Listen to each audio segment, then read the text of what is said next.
కావడం లేదు, ఎండకి సుస్థి అయిపోతుంది, ఇక్కడ పట్టించుకునే వాళ్ళు లేరు.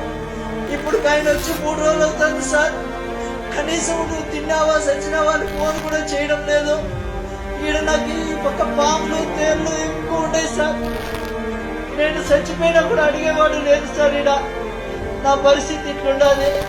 నాకు దయచేసి ఎవరైనా సాయం చేయండి సార్. ఈ ఏడాది నుంచి నన్ను బయట వేసేయండి, ఇంటికి వచ్చేస్తాను.